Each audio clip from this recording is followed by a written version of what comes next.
are a father and daughter, and they're going to share some of their story with you. They've walked through her eating disorder together, and then Todd Davis is a therapist at Selah House. And so what we're going to get to experience here that I think is really special is both the inner workings of eating disorders within a family system, particularly with the father, and then Todd is going to help us look at it from a therapeutic point of view as well. So, and then they're going to end with a song. Hopefully, they are going to end with a song together. So, thank you guys for being here. Let's give them a hand. It started when I began to squint my eyes for the camera. I wanted to create laughter lines in a laughterless face. Then I began sucking in my cheeks. I liked how it made me look thinner, model-like. I was 9 years old. The next 4 years were a blur. Anorexia starved my mind, but I'll always remember the darkness. Days smudged with counting calories and streaming tears. Days filled with frowns, fierce yells, and fists pounding against my father's chest. The anorexia resulted from a number of factors. I was rootless, having moved 10 times by the age of 7. We lived everywhere, from Ontario to Quebec to England to Congo and Nigeria, where my father was a missionary, and then back to Ontario again. This state of constant transition left me unstable. I would begin to get attached, only to be torn up and away. I had no control over where we lived. My feelings didn't seem to matter. And because my father was following the call of God, I began to resent the faith that forced us to be homeless. Being the eldest of 4 children, my parents were strictest with me. Nothing was debatable. Everything from going to bed on time to completing chores to not being allowed to watch TV was a hard, fast rule. No discussion. If an order was broken, Mom would hand me over to Dad to be punished by a spank from his hand or sometimes a wooden spoon. No follow-up. Merely pain, which over time turned into bitterness. Church was another regulation. I was never allowed to miss a service. Faith was a task. I didn't understand this faraway God, but wanted to please my father who was never home, who was always visiting this church person or that. I became jealous of the people he visited. And I thought, by getting baptized, perhaps I'd then be in his crowd, and he'd want to call on me too. Dad loved us by doing his job so well he put ministry before family. He'd kiss us on the cheeks in the morning and lead Bible devotions and sigh when we asked him questions on sermon writing day. I hated sermon writing day. I got baptized at age 8 because Dad said I should, and I wanted to please him the same way I wanted to please God. I associated God with my father, a distant, unemotional man who said he loved me, but was too busy to show it. 1 year later, I realized that even though I'd gotten baptized, Dad still didn't ask me how I was. Not really. And so God still didn't care. Not really. Food was dished onto our plates at every meal. Again, I had no choice but to finish it. This inability to make my own decisions killed my independent spirit. Mom meant well. A nutritionist, she served healthy but plentiful portions. As a result, we became healthy but plentiful children. I craved what I didn't have: attention, affirmation, choice. My mom had never been affirmed growing up and therefore battled low self-esteem. My dad found it hard to pay compliments and was often distracted or absent. While both loved me, I grew up not feeling loved, not knowing what it meant to be beautiful, cherished, seen, or heard. As a result, I wanted nothing else. It's a scary place to be in, this place where you have no one, so you have to become bigger than life in order to carry yourself through the pain. A 9-year-old isn't very big, and all I wanted was to be small, because the world told me that thin was beauty. And maybe if I was beautiful, Dad would want to spend time with me. I didn't know about anorexia nervosa or any eating disorder. We weren't allowed to play with Barbie dolls or take dance lessons or look at fashion magazines or talk about our bodies in any way other than holy. So I didn't know anything except that Mom changed in her closet when Dad was in the room and made us cover our skin head to foot. So a kind of shame came with us not talking about our bodies, and beauty became something forbidden, and I wanted it more than anything, so I stopped eating. It was a slow stop, one that began with saying no, and the no felt good. I refused dessert. I refused the meals that Mom made for us. I refused the jam on my bread, and then the butter, and then the bread itself. This control over food became a gateway to my inner self, the independent spirit I'd been forced to avoid. And I began to enjoy those 3 tiny parts of my day, breakfast, lunch, and supper, in which I could prove I was an individual. At night I dreamt of food. Mom would find me hunting for imaginary chocolates in my bedspread. I wanted her to hug me and make the fear go away, but was worried that if she did, my guard might be let down and I might eat real chocolates. So I stopped hugging her for 2 years. My legs were getting thin, and that was what mattered, but I dreamt about her arms and woke up hugging myself. I slipped from a state of not being hungry to a state of choosing to be hungry. I liked how my pants sagged, how my shirt hung loose, my face became slim, and my eyes big. And at some point, I became a different person, intent on being skinny no matter the cost. Good morning, everyone, and I'm Emily's dad, and thanks to Constance for inviting me, and it's a privilege and honor to be here. First section on recognizing. Well, it's difficult for me to recall exactly how events unfolded over 20 years ago. We began to realize something had changed for Emily after her period of illness while traveling with her mom to England at the age of 9. Up to that time, I would have described Emily as a happy, healthy little girl with a generally cheerful and modest, not brash disposition. Her body characteristics would have been about the median for her height. Like the rest of her children, she was not petite or fine-boned, perhaps a little taller than some for her age, so that may have given her the impression of being bigger than her age mates. The changes I noticed with the onset of the eating disorder could be grouped in 3 A's: appetite, arms, and attitude. Her appetite diminished. She no longer cleaned up the food on her plate. This led to tension because we try not to waste things unnecessarily in our family, including food. My wife Yvonne came from a background where food was dished up onto the family's plates. This didn't help in this case because not finishing the food doled out suggested the parent had a bad estimation of the amount of food required. I think the 3 younger children found it disturbing as well because you didn't get dessert unless you cleaned up your first course, so they'd feel bad that Emily would be missing out on dessert. Arms is the second day. As time went on, Emily became noticeably more lean, even gaunt. Eventually, her arms developed the fine hairs characteristic of anorexia. She'd start covering up her arms with sleeves so others wouldn't notice. Her face changed shape. Now, part of this was with the onset of adolescence as well, from a more roundish, filled-out child's one to a lengthened one with hollow cheeks.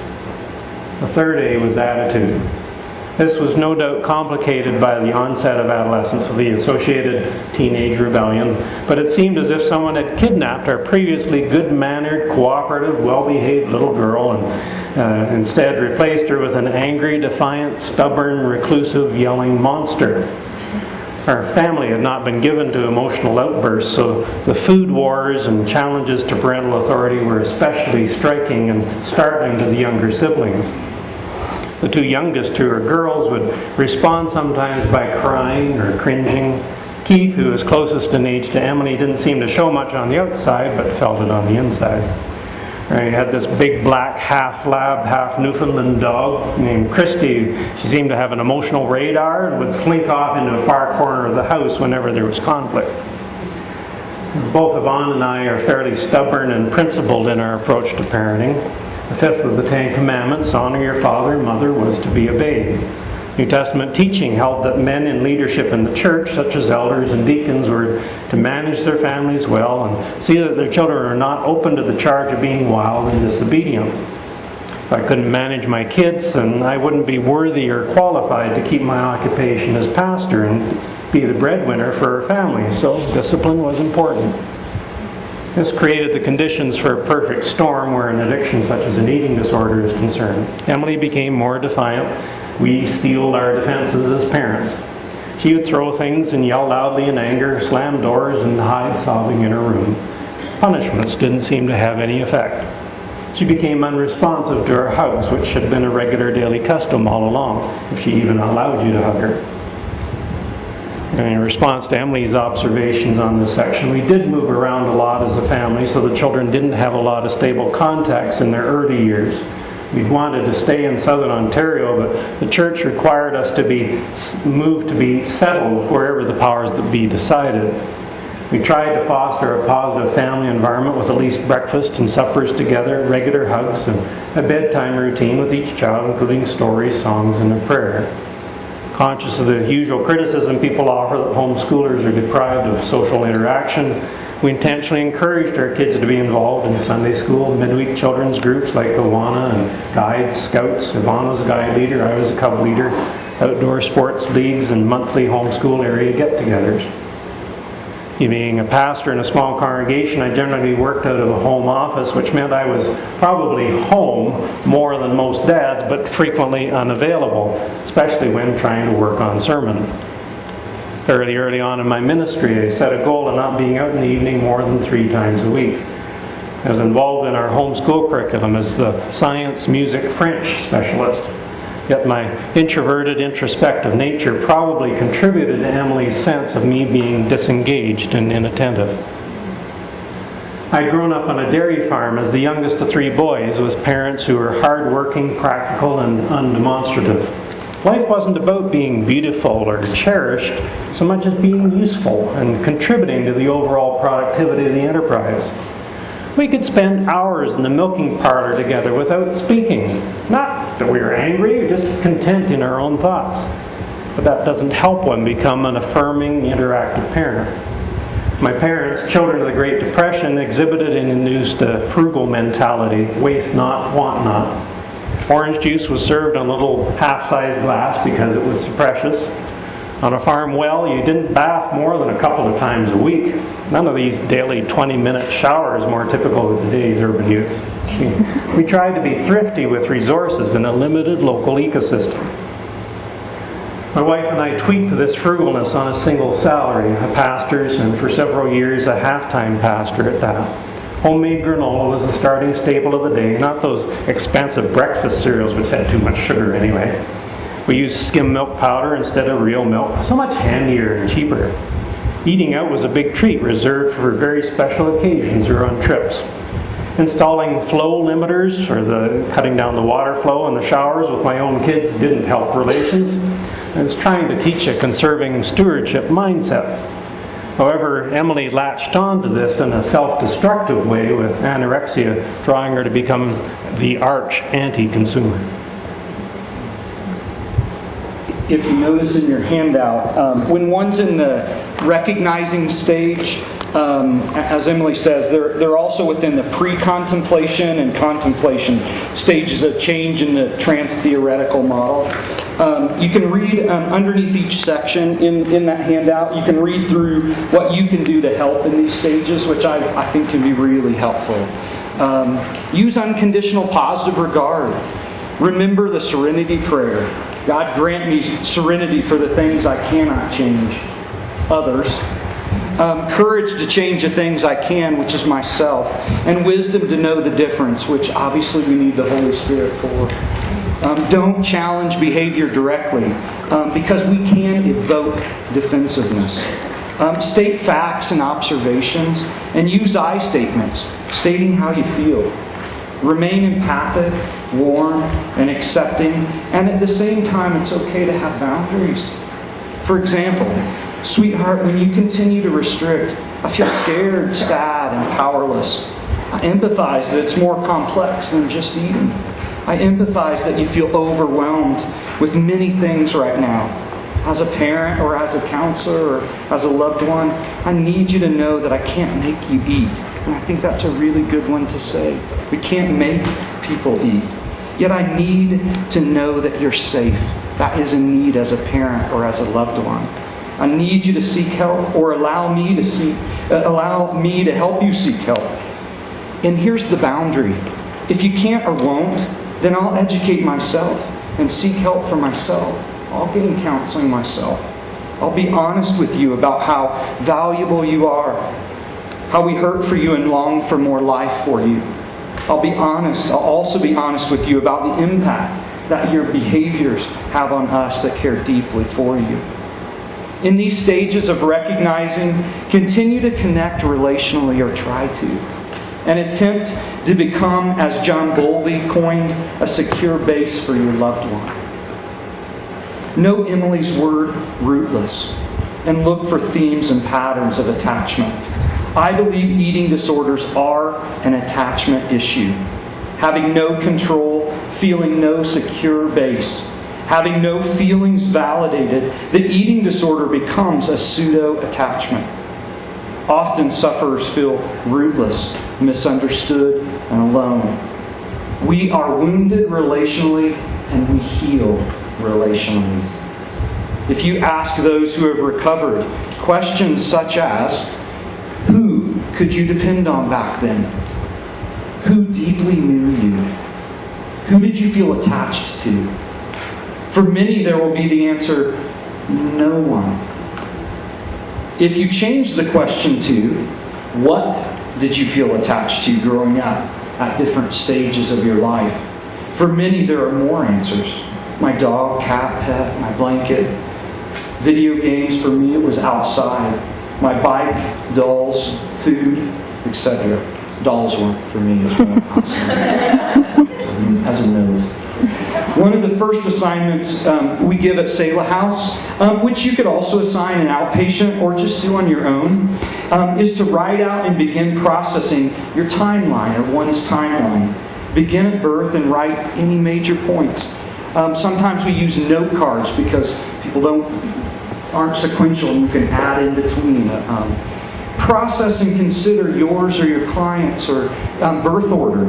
Notice that Emily was the eldest. Eating disorders take place in families at each birth order, but there often is a story for the client within this. We've had clients that one theme of being the eldest meant being the hero and overly responsible, therefore often the non-emotional one. They felt they had to take care of everyone else and be perfect and not have problems. They felt they had to always be in control. A function of the eating disorder became often for some to control their bodies. Spiritually, perfectionism became a form of self-sabotage. The middle child often is the lost child, has themes of never feeling enough, being enough, fully seen or fully known. A function of the eating disorder can be either to numb this longing or to attempt to perform or perfect, or to be sick enough to achieve attention.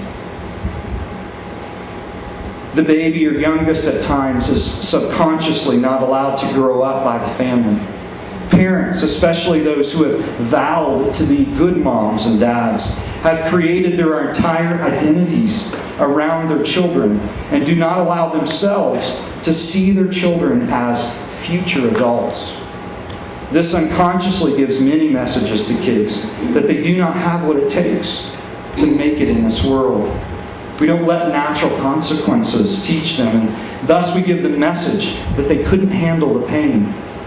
Often clients are in the developmental stage of autonomy, while at the same time parents are in the developmental stage of the empty nest. And it's a real clash in developmental stages. Ask yourself as a parent or a caretaker, when your child was a toddler and was learning to walk and fell down, how did you or how would you react? Are you okay? Are you okay? Thus deciding for him or her that they were not okay. Oh, you're okay, brush it off. Thus deciding for them that they were not okay, that they were okay, and you could not handle it if they weren't. A third option is to acknowledge them that they did fall. Kaboom. And wait. to allow them to decide whether they were hurt or not. Whatever your tendency is in this scenario, this pattern will probably happen 1,000 more times throughout your child's growing up years and will give them messages as to whether or not you believe in them. Whether you believe they have what it takes, and whether or not you will allow them to make decisions regarding their life, or whether you'll attempt to take these decisions away. For all of my measuring my wrists and counting my ribs and weighing the skin that hung off my bones, it wasn't about food. In the beginning, I wanted to look thinner, yes, and so I stopped eating. But the reason I wanted to look thinner wasn't necessarily because I thought I was fat. It was because I thought I wasn't beautiful. And I wanted to be beautiful because I thought people, mostly my dad and my mom, might then celebrate me. I might be noticed. I might be swept up into the hug I'd always craved and told over and over how precious I was. I stopped eating because I wanted to feel loved. In spite of my parents' attempts to show me love by providing food and shelter and schooling, by giving me a peck on the cheek in the mornings and asking how I'd slept, it was all an unfeeling ritual. Everything was scheduled, measured, and doled out, and family felt a bit forced. I felt like an obligation, as though my existence was something to be merely put up with. I longed to feel special. Throughout the entire eating disorder, I don't ever remember my parents coming into my room and telling me they were sorry. I don't remember them asking me how they could help or about the pain I was going through. I didn't need them to fix me. It wasn't about the food.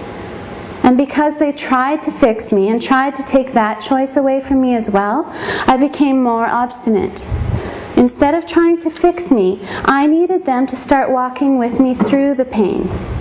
I needed them to enter into the brokenness with me. It's not about food, but it becomes all about the food because food is easier. It's easier to eat or not eat than it is to acknowledge the weight that we're breaking inside. Breaking for wanting a safe place and having nowhere to go. Breaking from having the people who say they love us do unlovely things. Breaking from knowing we were made for more than this life, but being stuck in this life nonetheless. Food was something I could control, like a weapon. I wanted to punish my parents for letting me down. I wanted to hurt them because they were the closest thing to heaven that I knew of. I looked to them for who I was and for who God was, and it left me wanting. But some nights, Mom would sneak into my room, and if she thought I was truly sleeping, she'd crawl into bed beside me and hold me. And those were good nights. Because deep down, I knew she was trying her hardest, and Dad too. And it wasn't their fault the world was awful. As time went on, the apple grew a face which mocked me, and so I didn't finish it. For every time I defeated the food, I gained points against Dad and Mom and maybe God, and I was winning. The food had nothing on me. Sometimes I'd trick it, making the piece of bread think it would fill me up and then rip it into shreds and eat only one. There was a thrill in leaving food on my plate, as though I could disappoint it. Even the raisins in the rice pudding seemed to stare holes, and so I would push it away, pretending to be full. But food was everywhere. It never slept. It would mock me in my dreams, the cakes, the pies, the sandwiches. In my mind, there would be a buffet. I'd gorge in my dreams and wake feeling bloated, and then spend the next day getting back at food by eating less. For the next few years, my parents and I, and God and I, lived estranged lives.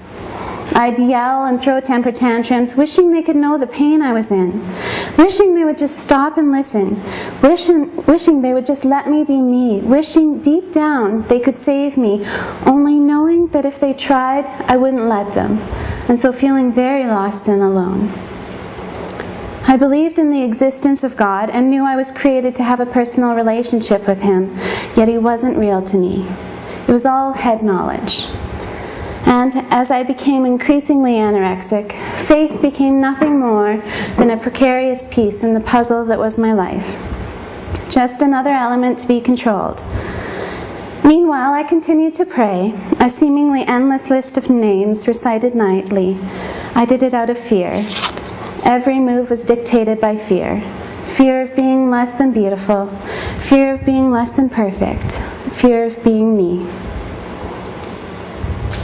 It's the rendered helpless stage. Anorexia is a top tool for expressing yourself, getting your parents' attention, and acting out adolescent rebellion against the established order. It's a very frustrating thing to see your child eating less and less until it's almost nothing at all. To see their limbs shrink almost to bones, their clothing hang flappily around them. For a guy like me with more hidden pride than overt pride, it's a hard thing to admit you can't fix this problem on your own. We finally started hunting for whatever external resources might be out there. Back in the late 1980s, there weren't many books available in our local library in Northern Ontario on eating disorders in preteens. Our family doctor was concerned and very cooperative in making referrals. He saw a Christian physician psychiatrist who came up from Michigan, but he seemed mainly ready to prescribe sedatives. We took Emily to multiple sessions with a child psychologist who worked on a secular basis, but Emily didn't seem to open up to her. The first time Emily was hospitalized at age 10, it was at a crisis intervention unit about 8 hours away in Toronto. It was a long distance for us.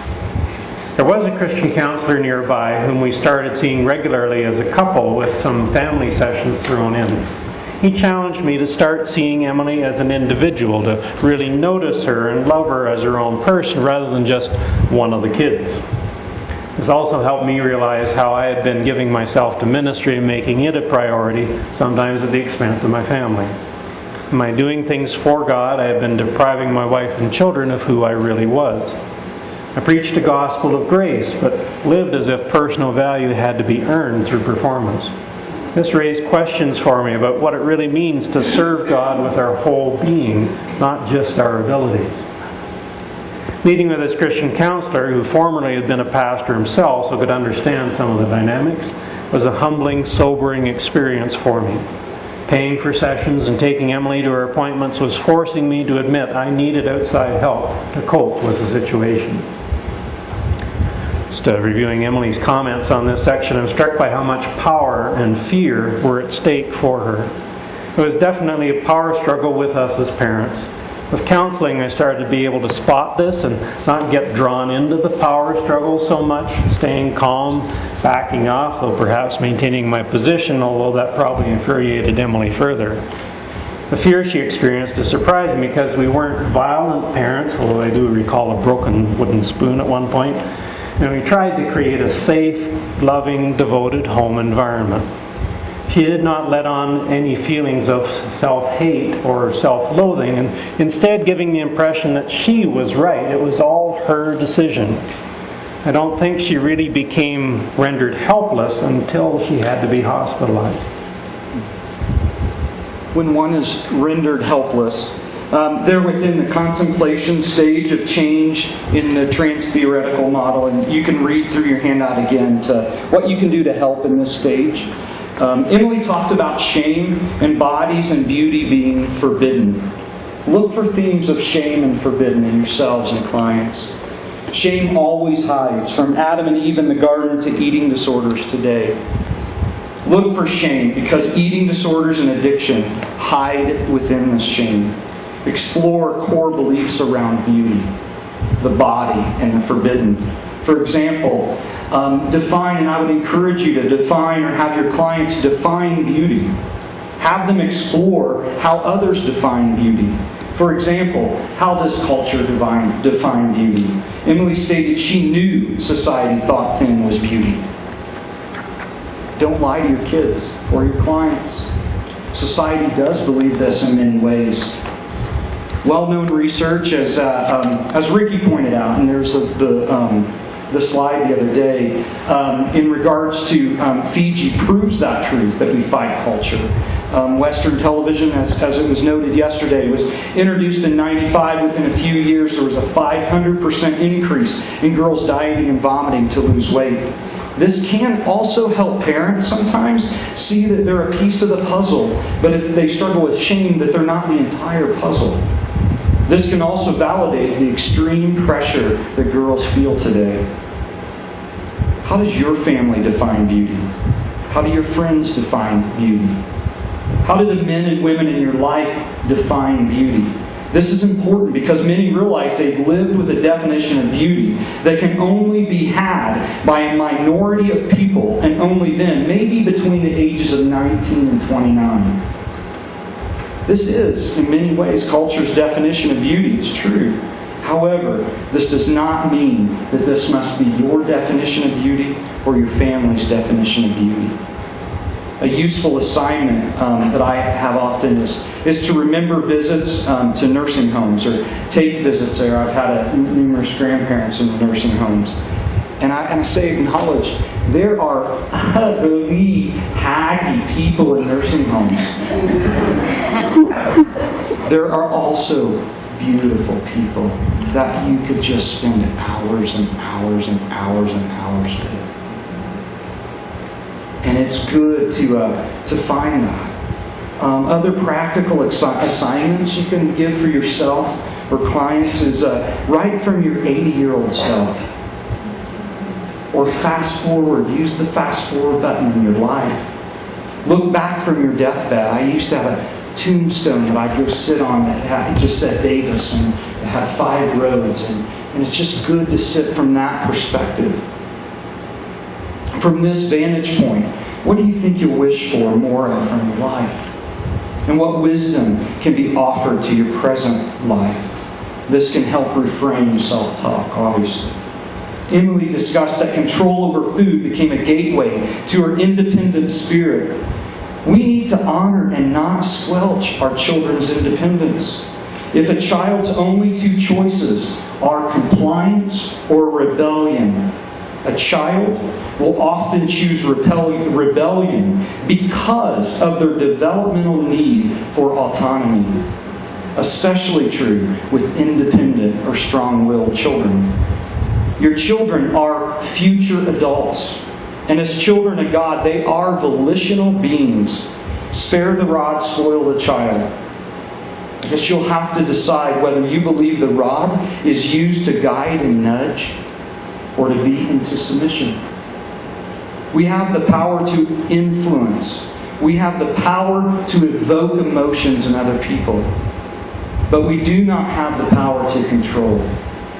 We can evoke defensiveness, and I believe we can evoke responsibility. If God is all-powerful, then why does He not make us obey? Because to force one to obey is in direct conflict with free will, which is an essential aspect of love, which God defines Himself as. God is love. Therefore, we must honor our children as free will beings in order to love them. As a parent and counselor, consider yourself a consultant or a salesperson to your children and clients, not managers or owners. If your parenting or counseling approach, tone of voice, etc., would evoke defensiveness if you used it in sales, then they're probably evoking the same response in your children and clients. Children will eventually discover that they don't have to buy what you're selling. Boundaries are often considered a means to control. But I encourage you to see boundaries as an honoring of another person's free will. Boundaries are not or else statements. Boundaries begin with, I cannot make you. Therefore, if you will, then I need to, in order to take care of myself. Ultimately, it's your choice. Your life is your life. It's a great statement to start with. And it's your decision. However, if you choose this, then I will need to choose this. Emily stated, I stopped eating because I wanted to feel loved.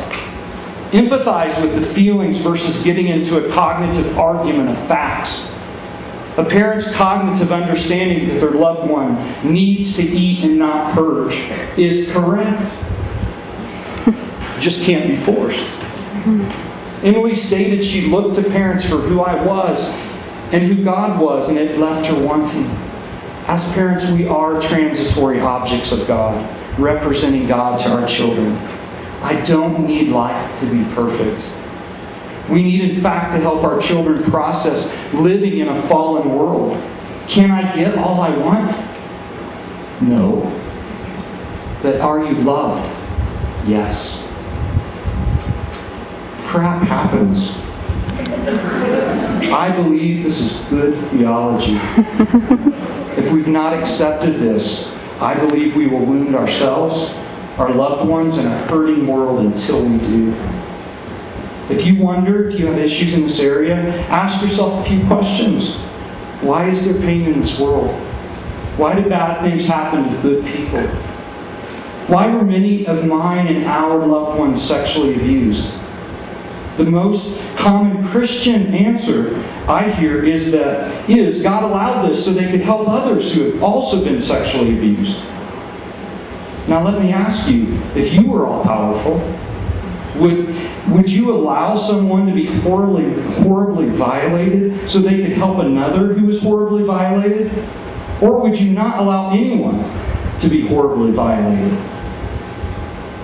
If you believe God truly controls everything and everyone in every moment, can you at the same time believe God is good?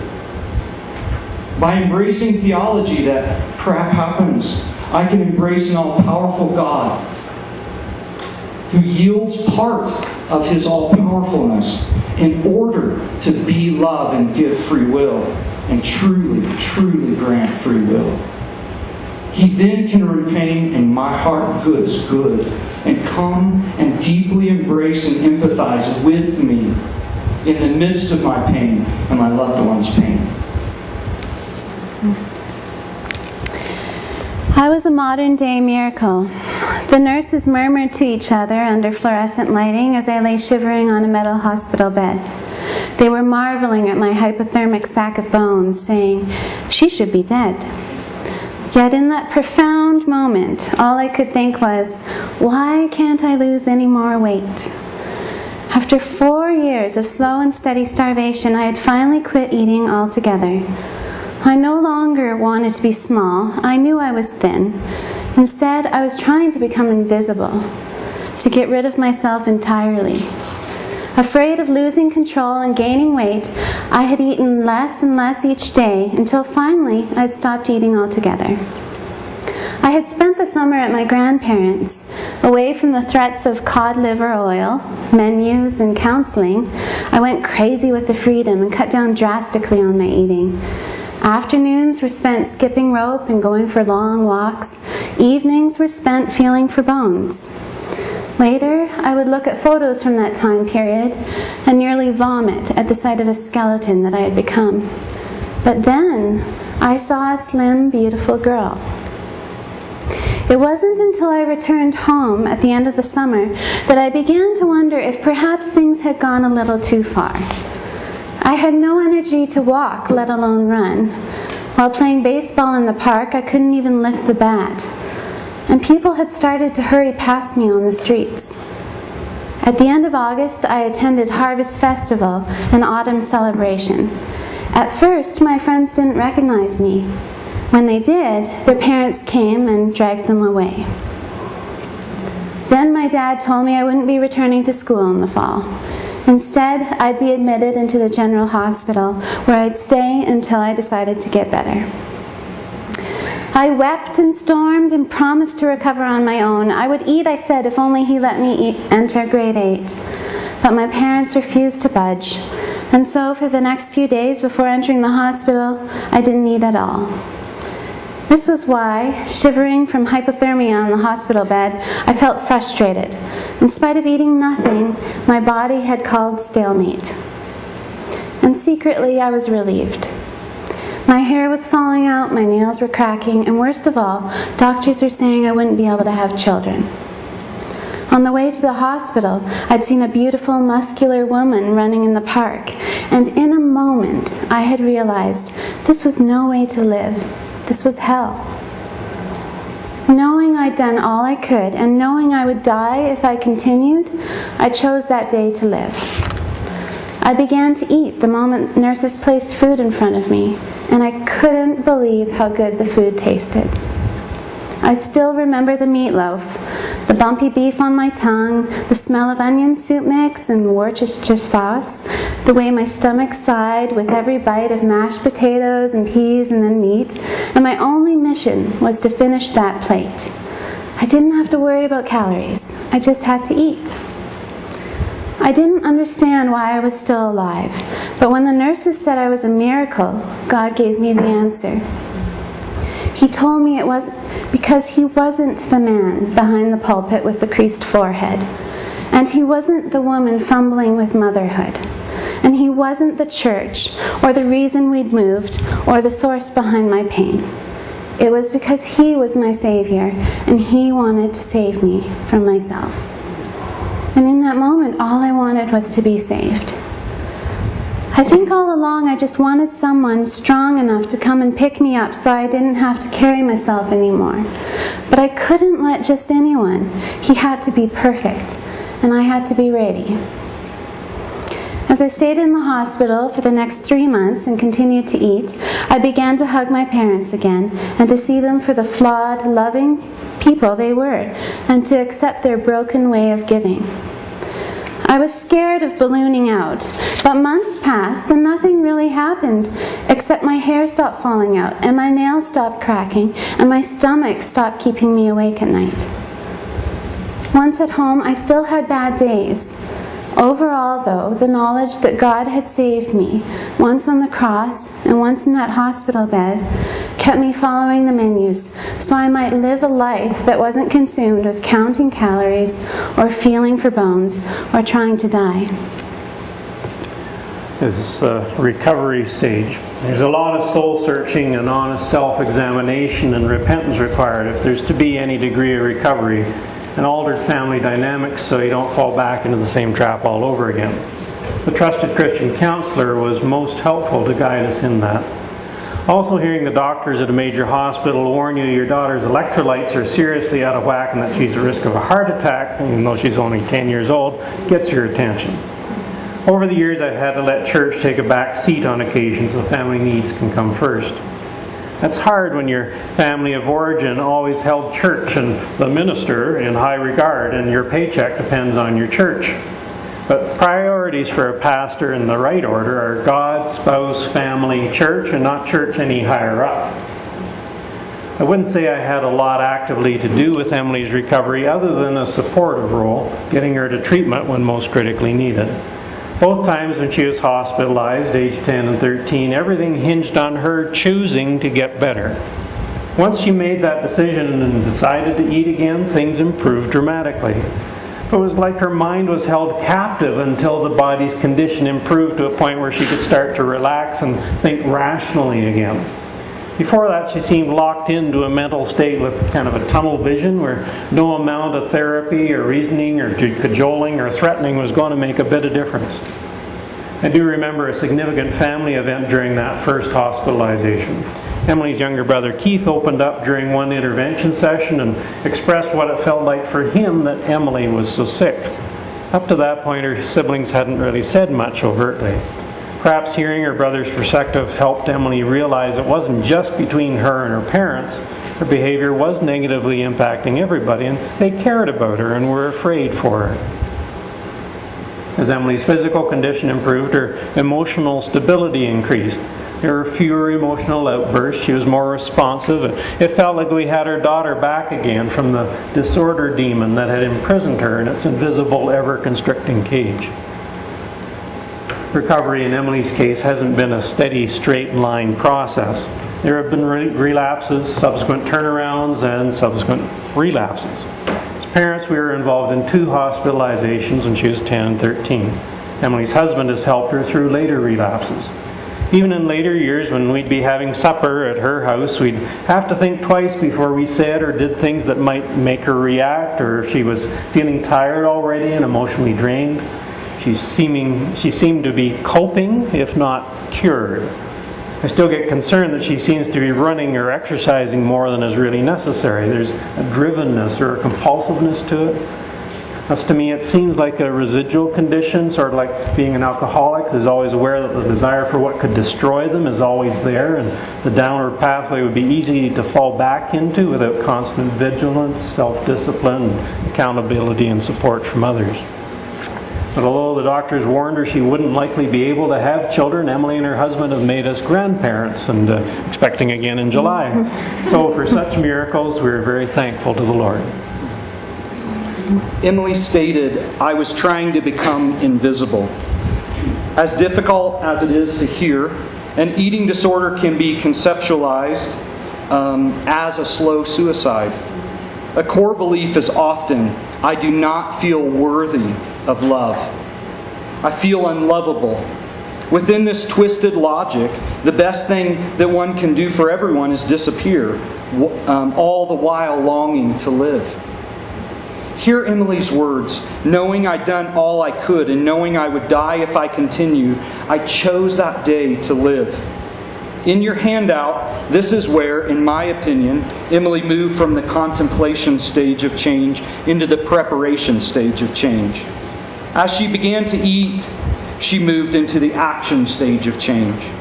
Another simple way to measure motivation with people is asking, how deeply do you want recovery? Do you want it? Do you want to want it? Or do you want it? Period. How many wants a person has can determine a lot about a person's motivation to change. You need to empathize that eating disorders are a disease. The choice to heal is difficult. But inside of empathy, we do need our loved ones to make this choice. Hear Emily's encounter with God and her image of God as her Savior. What is our clients' and our family's image of God? Draw this, discuss it, journal about it, imagine about it. When you ponder this image, what feelings are evoked? For some, there's peace. For many, fear. For some, liberty. For many, rules. Does your image of God help you toward recovery, acceptance, and grace, or towards fear, perfectionism, and rules? Write or have your clients write letters to and from God. Notice themes. Is it okay to feel? Is it okay to be angry, disappointed, confused, disillusioned? Use Gestalt empty chair work with God. Imagine God in this chair looking at you. What facial expressions and stance do you feel He would have? What do you imagine He would say? If you're a counselor, family member, or client struggler, here within Emily's story and your own, themes again of attachment. Eating disorders are always an illegitimate attachment, wherein legitimate attachments have been deprived or not secure. Help clients see and name their longings. And I've written this out and it's in your handout to you.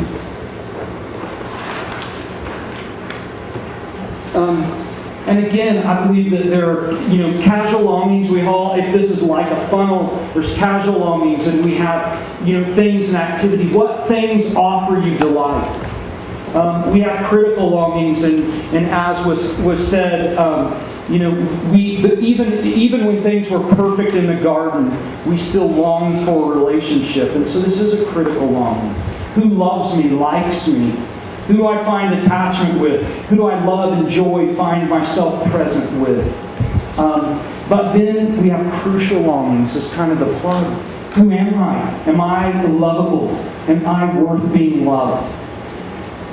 And it's that we can understand that this gets filled up, and for a moment we can feel some of that filled up when I play the Wii after my kids have gone to bed and I've got Guitar Hero one more stage up, but then it all drains out the next day.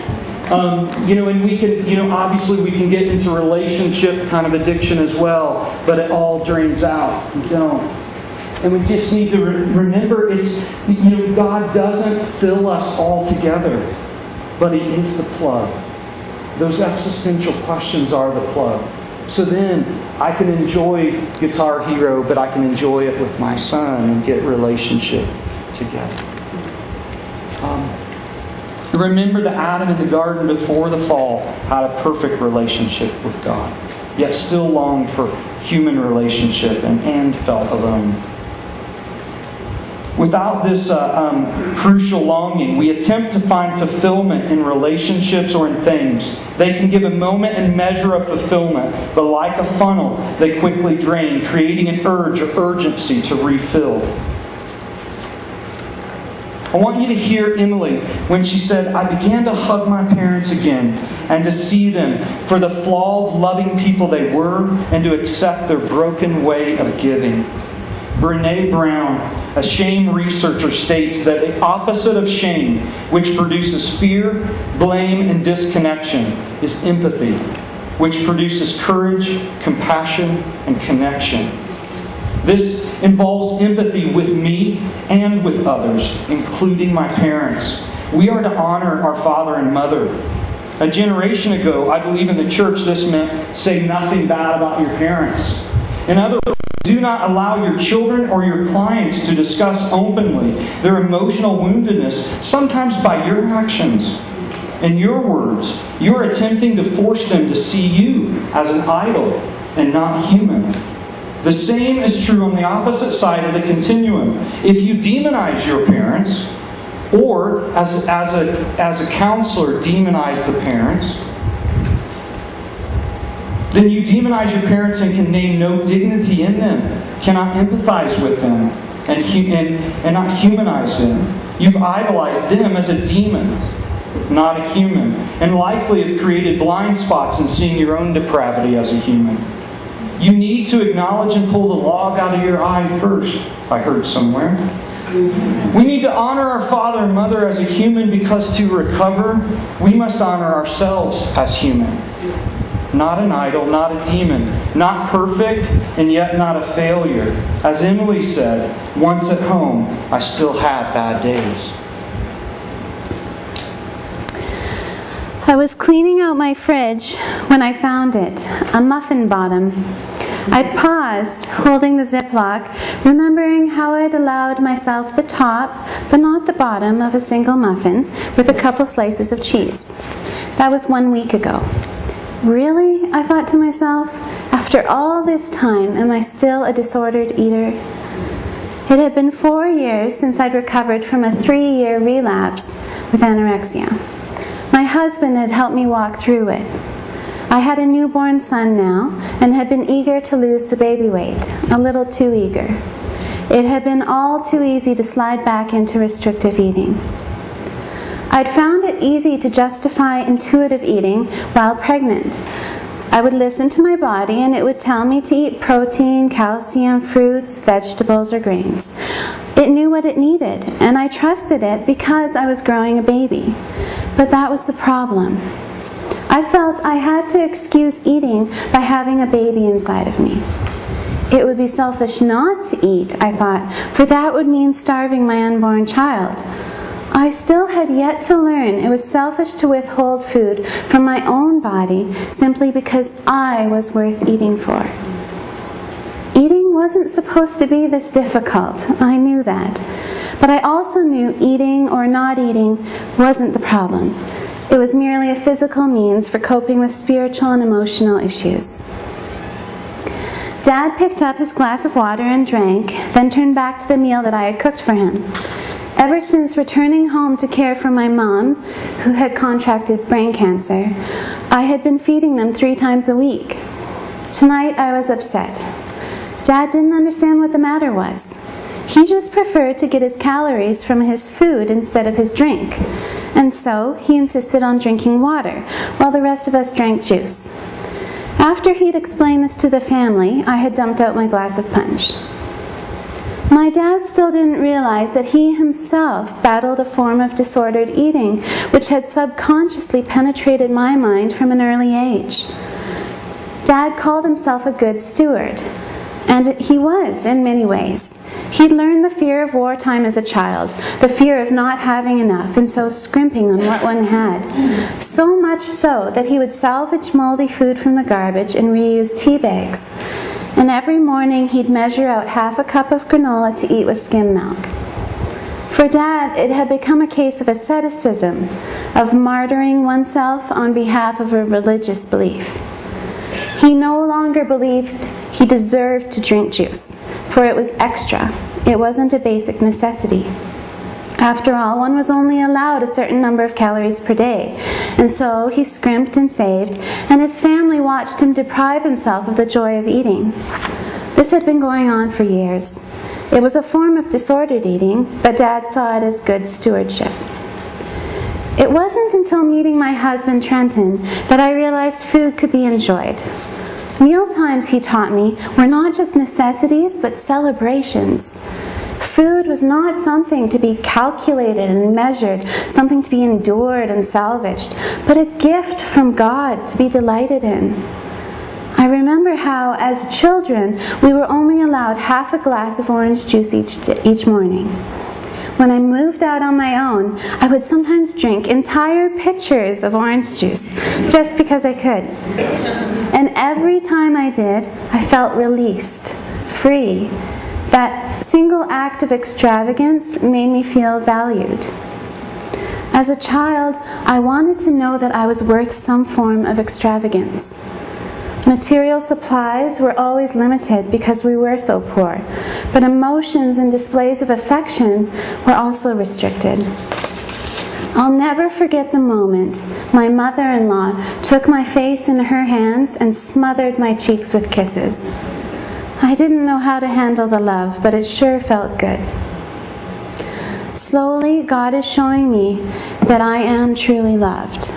As a result, the need to fight back has begun to subside, and I have started to forgive myself, my parents, and food in general.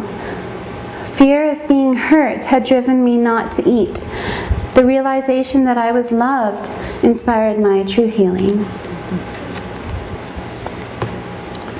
The section is called Renewal.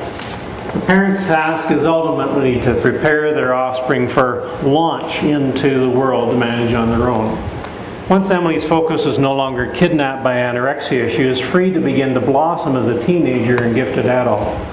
She discovered boys. Not always ones that garnered her approval, but she began to prepare and project herself in ways that would be attractive. Eventually landed an awesome Christian lad from Alberta who's been a rock for her and stuck with her many times when I suspect many others of fainter heart might have abandoned her. He's been able to sow into her life much needed words of affirmation and endearment. Emily has discovered and unleashed to an admiring public her artistic talents and literary skills through painting, music, and writing. As she developed confidence in her ability through a variety of outlets, she started to taste the benefits of generativity, far outweighing the old preoccupation with seeming ever thinner. Becoming a wife and mother has reinforced the fact that healthy conditioning is a good thing, not only for herself, but also for her husband and offspring.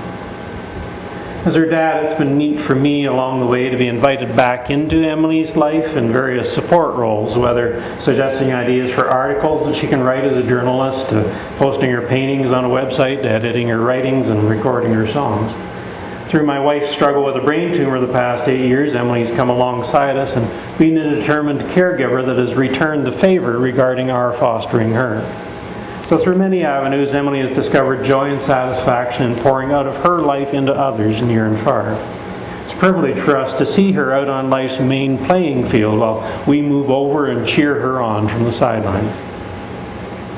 In her notes, Emily points out what she calls my asceticism, martyring oneself on behalf of a religious belief. My choosing to drink water over iced tea strikes her as a form of disordered eating. For me, a prominent feature in Jesus' call to discipleship is that of taking up one's cross daily in order to follow Him, to imitate His self-emptying and taking the form of a servant, and humbling Himself and becoming obedient even to death on a cross. Discipline does involve saying no to certain things and yes to others. As a 55-year-old man with a sedentary lifestyle and lowered metabolic rate, it's hard to eat sensibly around a recovering anorexic without seeming to have come across as having a form of disordered eating. But if I didn't hold back from some calorie-rich items, my weight would increase and I'd have to work at getting it back to baseline. And I'm basically lazy when it comes to exercise. So Emily's husband doesn't normally eat dessert. I do, and I do really enjoy dessert. So I may opt to drink water instead of the higher calorie alternatives. But I know, given Emily's background, that true Christian love means there may be some circumstances in which I need to lay asceticism aside and observe Paul's guidance in Romans 14 to let my actions be influenced by the other person's conscience. After all, the supper precedes the cross. The kingdom is a banquet. Emily stated eating or not eating wasn't the problem. In your handout, renewal could also be classified as a maintenance stage of recovery, which at times may include relapse. Eating disorders can become a gift, as a warning light in a car is a gift.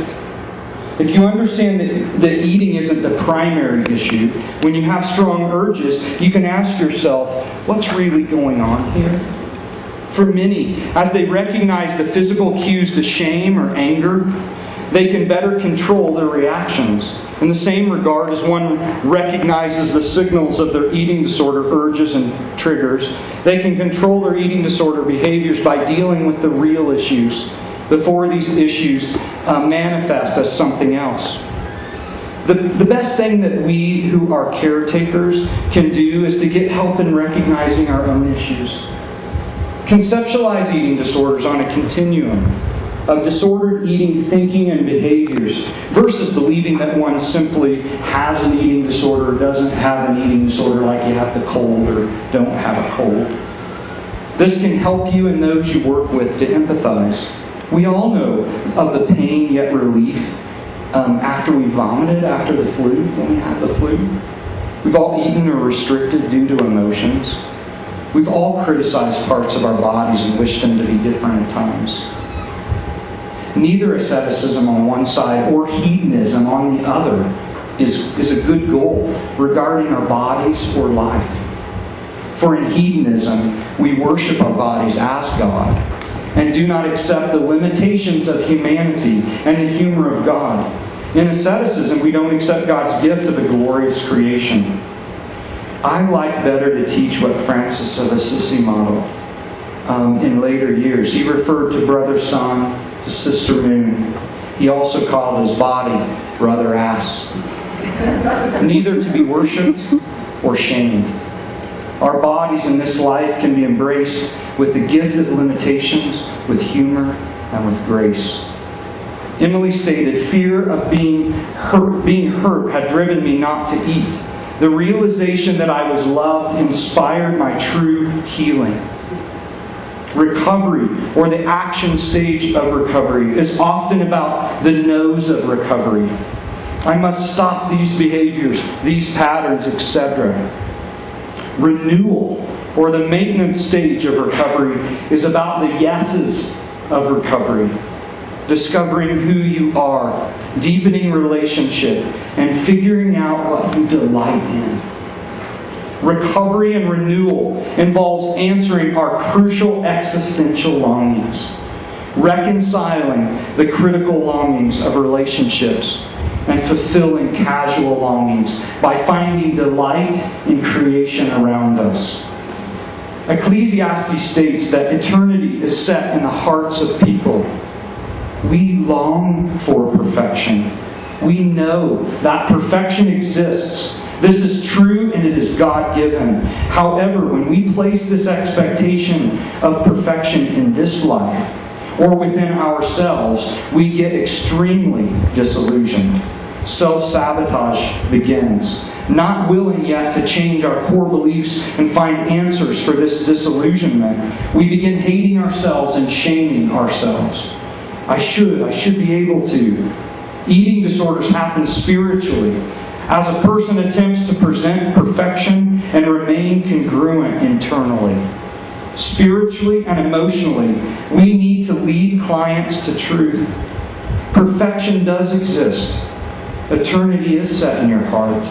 However, perfection exists in heaven, not on earth. Our hope needs to be in heaven, where it belongs.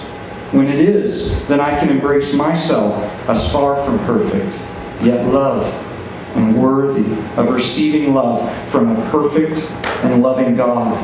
I can embrace my depravity, my shadow side, as Jungians would call it. Not as wrong, but as normal. I can begin to live life more open-handed. When difficult times happen or life is just not perfect, I can normalize and expect this versus feeling crushed under the weight of I should have been able to. Why? However, I can also have hope because my hope is not rooted in expecting my happiness out of this life, this side of heaven. When joyous times happen, I can feel grateful and fully embrace them as a foretaste of the pleasures of heaven to come. When this life is where our hope of perfection resides, we cling to it, thus crushing the energy that it can provide us. For example, have you ever become depressed the last few days of a vacation? Or every Sunday night, as you consider returning back to normal life? When things are going your way, does this cause anxiety because you worry what's going to happen next? As our hope can be in heaven and not in these moments, we can fully enjoy these moments because they are a foretaste, not the end all. Consider the parable of the prodigal child. Consider the pain of the prodigal as he realizes that he has squandered in sin to become lost. Consider the pain of the father who must wait and agonize, because to love is to offer free will. Let me also lead you to ponder my favorite phrase in the entire Bible, which is found in this parable, and which I believe is the culmination of repentance. So they celebrated. Repentance is defined as turning around and heading in the opposite direction. Pain often leads to our turning. But renewal and celebration is the culmination of repentance. May you be blessed, as this is not an easy field. And many of us did not choose to be here, but found ourselves in this land. And may God grant us the ministry of reconciliation through His Holy Spirit.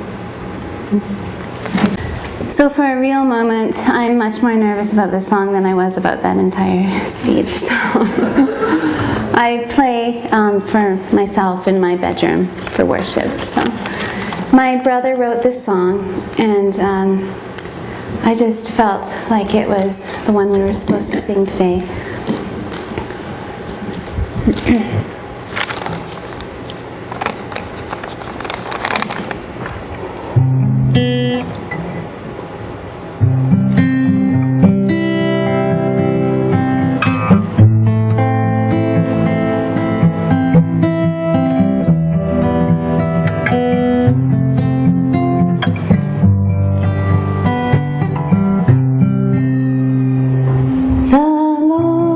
Steps down to rise.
I know I'm not the only one who cried during this session. I'm just so overwhelmed to see a father and a daughter together, so honest and transparent. And for you to love her enough to lay down your pride and your time and your schedule to be here, and for you to love him enough to invite him.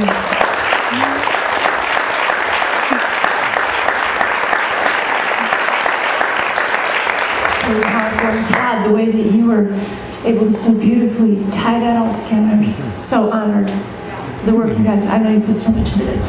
Okay, I want to ask a question. I'm sure you do, and we have 12 minutes, so let's maybe 3 or 4 questions. Okay. A question about, you mentioned about we see our parents as idols, and can you give more color on how would I know if I see something as an idol for me? Again, as humans, we have limitations, and we have dignity and depravity. And if we can only see them, if we only tell good things, or I can only have good things about a person, I feel out of fear that I can't say anything, I can't own myself, and I can't own my own hurts, then that can be an indication.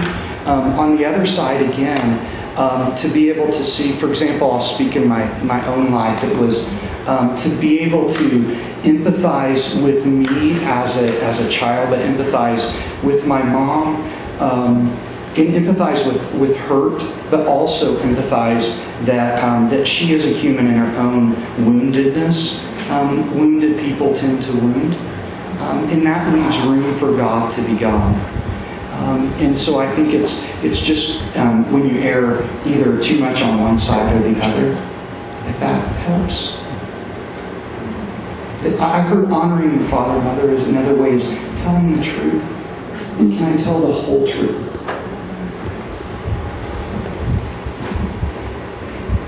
Maybe to follow up on that, I'm wondering if any of you guys have any advice on what to do for someone who relapses and feels like a big part of their recovery would be able to be honest with their parents about that relapse without being too shameful for them to own.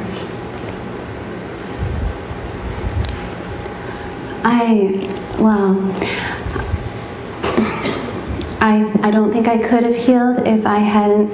I'm still healing, but I don't think the journey really started until my relapse, because I realized my journey of healing, because I realized the issues that had caused my childhood struggle. So I had never dealt with those issues, I just stuffed them down. And when I got married, it's like all of a sudden they just flamed up, because I had this new authoritative figure in my life and didn't really know how to relate to him. And so I shut down, and so I had to go back to the roots. I had to go to my parents if I wanted my marriage to succeed. I had to go to where the issues stemmed from, and thankfully I have a family that's a believing family. So like they were open to the concept of repentance and forgiveness, and we prayed, you know, through everything, and we prayed over generations, and we worked through, but it's still going on. There's still misunderstandings, and it's never perfect. I think it's a daily forgiveness and a daily being honest with each other. And if your parents aren't open at this point to recognizing where they have gone wrong, I would really spend a lot of time in prayer that they would become open, because but also trust that God, as our Father, is big enough to handle all of your issues. So give it all to Him, and then let it go, and as if you were giving it to your parents, so that you can move on. That's my opinion. And I would process, if I'm processing with Emily and that, or somebody who is in the midst of relapse without parents, I would really process shame first, and and again process the good and the bad of that. Meaning, it's where I say that eating disorder can become a good warning light. Meaning, if 5 years from now, you're probably not going to, in a highly stressful event in your life, go choose to steal everybody's money and go to Vegas if you've never had a gambling addict.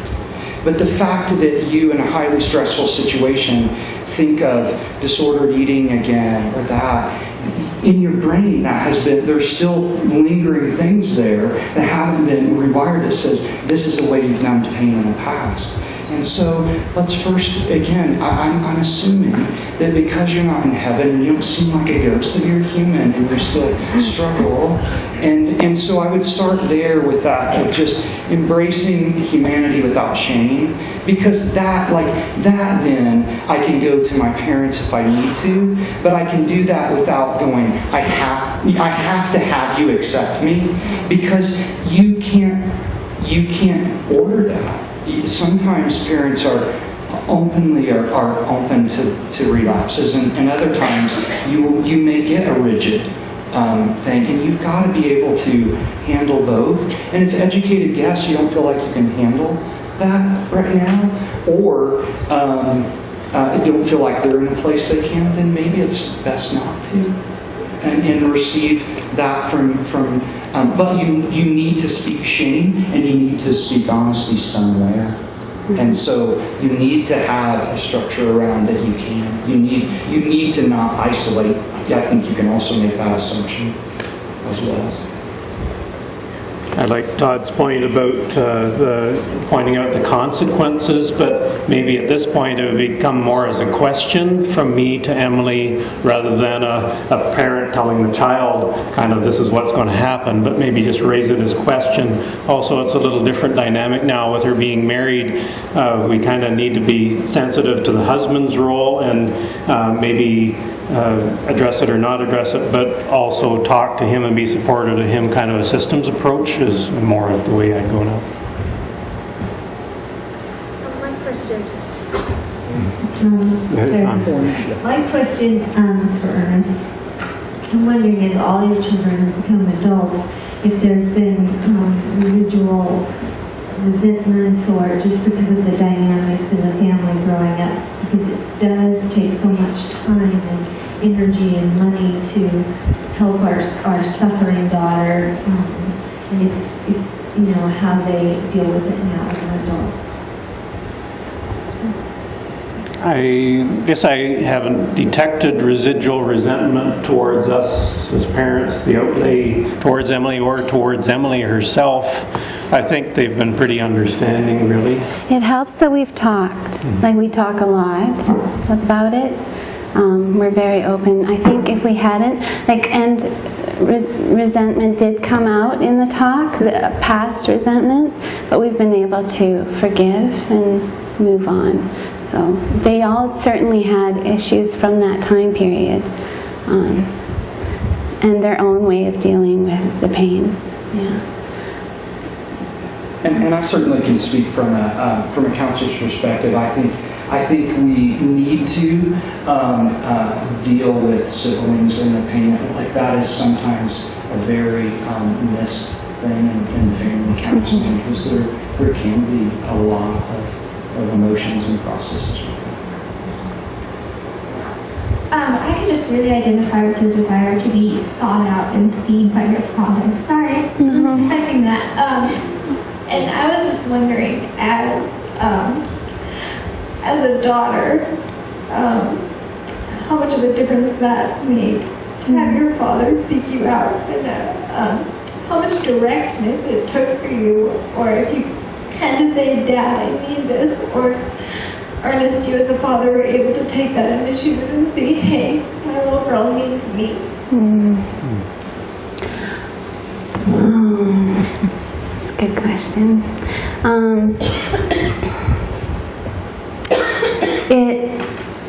I wouldn't say that it's been as fulfilling as I wanted it to be.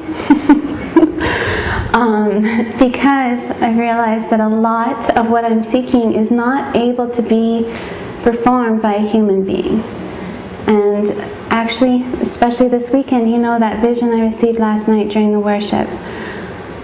Jesus is the one who can give that to me. And when he picked me up and just held me, and I felt his beard against my cheek, and he was my protector.